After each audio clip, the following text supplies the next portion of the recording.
J'avais déjà oublié de vous signaler que l'information nous est parvenue, ceux qui ont perpétré la souffrance de notre peuple, croyaient être éternels.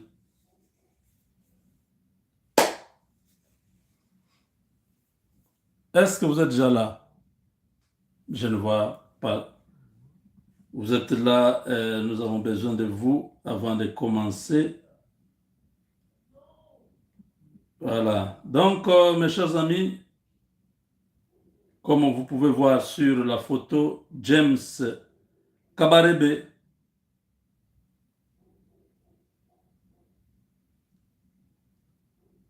le tueur de Congolais, l'homme à tout faire de Paul Kagame, James Kabarebe, un bras droit de Paul Kagame et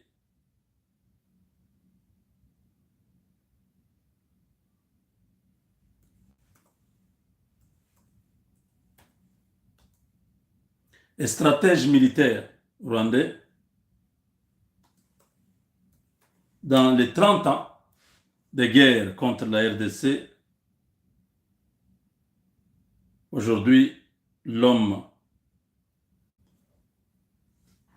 quitte la terre des hommes. Avant Paul Kagame, ils ont presque le même âge. Kagame a 68 ans, lui a 66 ans. C'est presque des amis, presque les collègues. Ils ont combattu ensemble depuis l'Ouganda. Ils ont pris le pouvoir et lui s'est réellement engagé comme euh,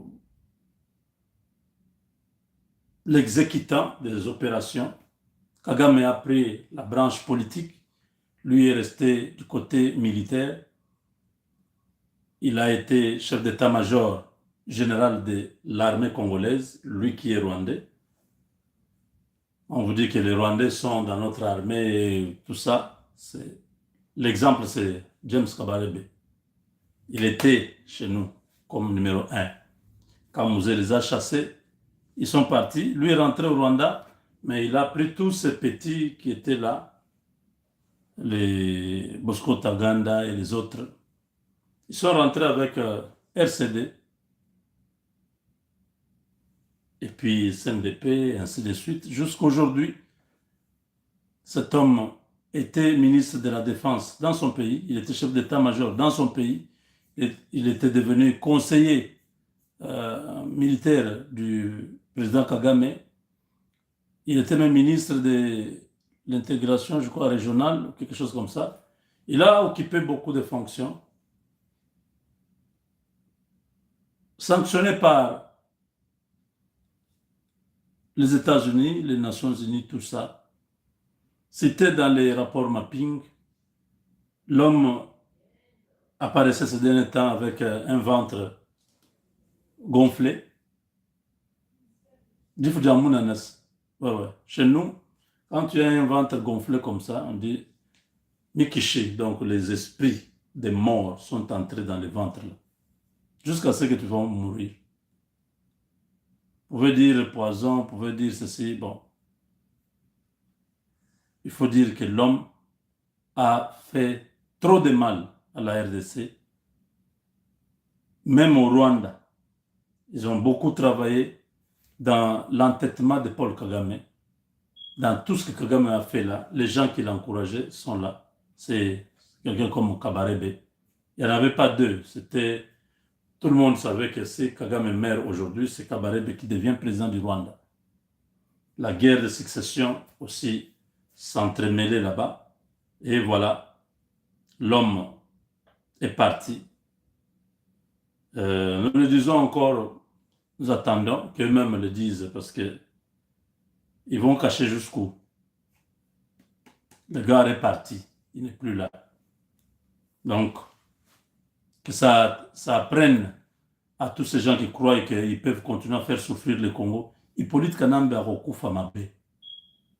Il est revenu, il habite Goma. Il est rentré à Goma. Il n'a plus où aller. Malgré l'argent qu'il a, il ne peut pas rester à Dubaï ou à Hong Kong. Il a peur. Il préfère là où il y a des militaires, rester là-bas. Ne sachant pas que les mêmes militaires là peuvent aussi en finir avec lui. Parce que oui, c'est le monde. Lui, il ne va pas prendre, payer à chaque militaire 1 million, 1 million. On peut, une opération peut se faire là. Ces militaires-là, les sacrifices et tout. Ouais, vous avez bien compris, non? Donc, on va parler beaucoup quand ils vont eux-mêmes annoncer ça. Mais nous, dans nous de Kajosha, en Chinois, ce n'est pas les mensonges. Kajosha, c'est avant-goût. Voilà.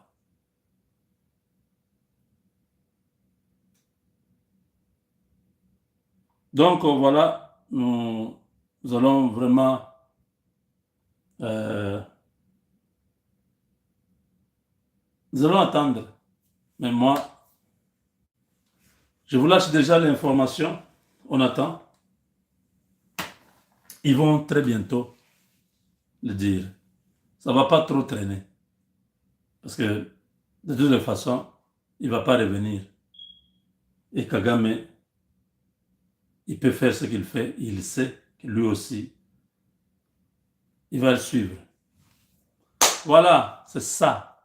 Quand vous faites du mal, attendez-vous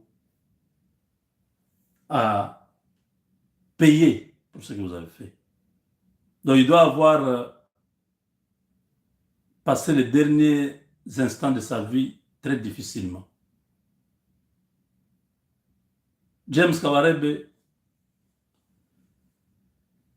un individu de moins au Rwanda, il y en a encore beaucoup qui croient qu'ils ont le pouvoir, ils peuvent continuer à tuer les Congolais, ils peuvent faire ceci, oubliant que la mort, quand elle te surprend, tu n'as plus le temps de dire est-ce que je serai encore en vie. Non. Quand la mort t'attrape, tu es parti. Ouais, ouais, c'est l'unique chose que Dieu a fait, que l'homme ne puisse pas avoir la possibilité hein, de faire quelque chose avant qu'il ne meure. Non.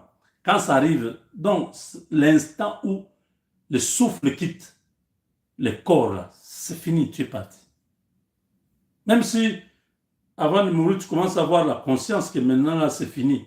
Tu ne peux plus rien faire parce que ton âme est déjà partie. Ton esprit, le corps là va devenir juste ce qu'on appelle ça cadavre. Un truc sans valeur qui va rester sur la terre. Toute la richesse qu'il cherchait au Congo, le pillage de nos minéraux, il va emporter ça comment? Il fera quoi avec? Même s'il a laissé des enfants, même s'il a laissé une femme, ils feront quoi avec ça? Voilà la vanité de la vie sur terre. Au lieu de vivre comme tous les humains, avec le peu qu'on a, le matin on va travailler, le soir on rentre, on mange, on dort, le matin on s'occupe des enfants, les enfants grandissent, on voyage. Ouais, une vie normale comme tout le monde. Non, non, ils ont passé tout le temps à concocter des plans contre la RDC, conspirer tout le temps comment nous allons atteindre telle zone, nous allons acheter tel général, nous allons infiltrer. Ils ont passé tout leur temps. Ils n'ont pas eu le temps de vivre une vie normale comme les humains. Kagame là. Tout le temps dans les réunions. Maintenant, on va faire comment? Comme ils ont fait là-bas, comme tu sais qu'il a acheté les Sukhoi. Maintenant, nous allons faire. Ils ont passé tout le temps dans ça. Ça, c'est des anges déchus, des esprits têtus, de l'enfer. Heureusement, Dieu se débarrasse de tous ces méchants d'une ou d'une autre manière pour donner gloire à son nom, montrer que l'homme est toujours poussière. 66 ans.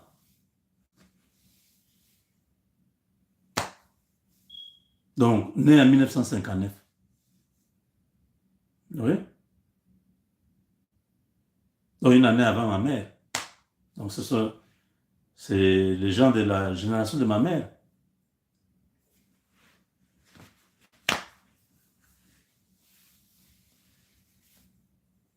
C'est encore, il avait encore du temps de vivre même 20 ans encore.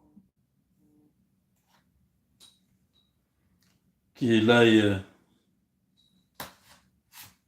tout droit en enfer, les âmes des Congolais, tous les esprits de tous ceux qui sont partis précipitamment l'attendent là-bas pour lui rendre encore des comptes de l'autre côté.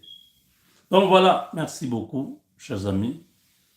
Nous allons continuer à prier que tous les méchants, Dieu les retranche de cette terre. Tous ceux qui sont en train de se lever contre la RDC, contre le peuple innocent, que Dieu les retranche, qui qu'ils soient, s'ils sont impliqués dans ce qui se passe là à l'Est, que ce soit les Blancs, tous ces gens-là, que ce soit les Macron, tout le monde, que Dieu retranche tous les méchants qui sont en train de faire du mal aux Congolais de la terre. Avec Dieu, nous vaincrons.